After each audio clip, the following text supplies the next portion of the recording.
Hello, welcome to Geography Podcast number 3. Today's case study that we're going to focus on is Hurricane Katrina with myself, Mr. Baxter. And me, Mr. Allsopp. Okay, so hurricanes in the news quite a lot at the moment because there's Hurricane Dorian. Yes, you may have heard about. That one actually is the strongest ever recorded. We've got wind speeds about 185 miles an hour. So just in relative speak, Hurricane Katrina not quite as fast, about 165, 170. Still pretty fast. But still pretty fast, yeah. You want to be holding on to something when that comes because that's going to blow off your feet quite quickly. But Hurricane Katrina was quite a bit wider. So let's start on the effects then. This happened in America. In particular, it happened in a city called New Orleans. Roughly the size of Nottingham. It's a bit bigger, but roughly the same size as Nottingham. Better music scene than Nottingham. Yeah, most definitely. 1,834 people, to be exact, died in this hurricane. Wow. We're talking about America. We're talking arguably about the richest country in the world. Yeah. And nearly 2,000 people died. Well, what's all that about? Because last time we looked at the earthquake, the damage of the earthquake. New Zealand. Yeah, that was deaths were preventable because they had money. They could do things to prevent bad things. Yeah, and having a bad effect. Yeah, and it's a really interesting point because they knew it was coming. They've got satellite tracking, and they got the message out there straight away that this massive storm was being created out in the Atlantic Ocean. So if you live in the southern states, you need to evacuate. And it was actually called a mandatory evacuation. So the government you had to do it basically. Unfortunately, not everyone did. They're stubborn folk, aren't they, down there? Well, they are, and again, maybe similar to New Zealand. These people are quite used to natural disasters' impacts on their lives because tropical storms happen in this part of America most years, particularly around late summertime, sort of September, August. So they say, well, I don't want to pack up all my things, go halfway across America. If it misses us, what a complete waste. If you're a businessman or woman, you want to keep your business open. Yeah. So they just decided, I'm going to stay where I am. Yes, it's mandatory, but forget what the government. We'll be all right. And we'll be all right. Yeah, okay. Definitely. As we've discussed, about 2,000 of them ended up making the wrong decision. So what happens in the hurricane then is the first thing that comes is a massive wave, and this is called a storm surge. And this is created because you've got low pressure and it creates strong winds. And that obviously impacts on the surface of the sea and creates these waves, which normally hit before the actual hurricane itself.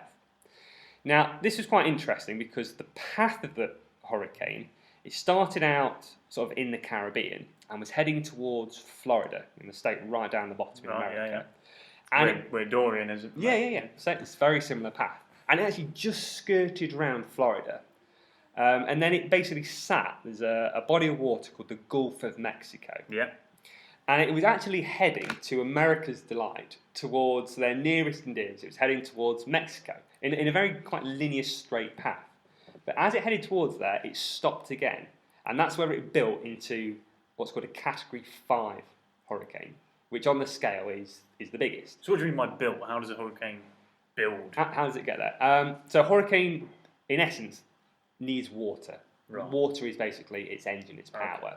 So hurricanes normally happen mid to late summer when obviously the water's got a chance to heat up. Yeah, it's hot and hot, it evaporates. Yeah, and it's just that rapid evaporation when water from the sea turns into a gas and it happens really fast. Chaos. Yeah, and the clouds get bigger and bigger and bigger. The water specifically needs to be about 27 degrees. So I bet you've been to the seaside around the coast of Britain, haven't you? Yes. Been in the sea. Not 27 degrees. It's not 27 not degrees. Not at all. It's freezing. But obviously, if you go to places like Miami in Florida or Caribbean, you go in the ocean, it's going to be nice and warm. Yes. So they're the conditions needed. Obviously, with global warming being such a factor, if not only is the water level going to rise because a lot of the ice is melting and creating an increase in levels, but the water's also going to get hotter. So maybe we might see some of these hurricanes coming further and further away from the equator. Okay, so we've got this massive growing hurricane sat in the Gulf of Mexico. What next? Yeah. Well, then it changed path again. Right. So instead of hitting Mexico, it then turned head on into America and hit the coastal town of New Orleans, which, just to put in context, you had the Gulf of Mexico one side, and then running through the middle, you have the Mississippi River, which has a lot of water as it is. So basically, you're creating a perfect storm. Yeah. You've got loads of water. You've got one of the biggest storms that's been recorded, Category 5. You've also got New Orleans being below sea level. So if you imagine a city in a bowl, if you get water in there, where's it going to go? No. Nowhere. It's going to stay in there for a long time to slowly evaporate or pump back. So that's basically what led to a lot of the damage. So you had the rain that came, you had the storm surge, the big wave, and 2,000 people, like I say, died. Anyway, once that was over, and people that didn't die but stayed came out of their homes, a lot of them were on roofs or waving flags, trying to get rescued that way. Once the water subsided, the evacuation point was quite a big American football stadium called the Superdome. Right. Now, go on, if you're one of those people that you've survived, you should have evacuated, but you didn't, but you have survived. Mm-hmm. You've gone to this American football stadium, what do you expect to be there? I don't know. Food, water, just things that are just going to basic necessities, really. Yeah, the things that you're desperately craving for. Yeah. Well, everything you've known is now submerged under 10 feet of water. Yeah. And people got there, people went there, thousands and thousands of people, and they found barely anything. And to answer why that is, that's a very complex question, and it's difficult to say, but a lot of people suggested it was some sort of issue around race, because New Orleans itself, not only was it quite a poor area of America, but it was full of African Americans. Yeah. And people said, God, if this hit a place like New York, if it had carried on further up the coastline, help would have been there straight away.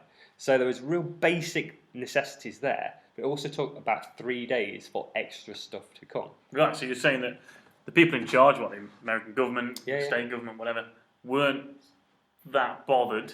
Didn't seem that was the perception. That's what people said to them. Yeah, All right, because fair otherwise, why wasn't the provisions already there? It wasn't. So you got in the Superdome. Your life's been turned upside down. You may have lost people in the chaos trying to find them, but there were reports of riots, of looting. So the Coast Guard, the National Guard, that were supposed to come to help people and rescue them, they had to actually stop that, basically to keep the peace in the Superdome. So they let people suffer. They had to leave them on the buildings, yeah. Wow. To break up basically the fights that were happening in this football stadium. George Bush again. That's it again. Yeah, it was. Yeah. Didn't cover himself in glory at all. So that's goodbye from me. And goodbye from me.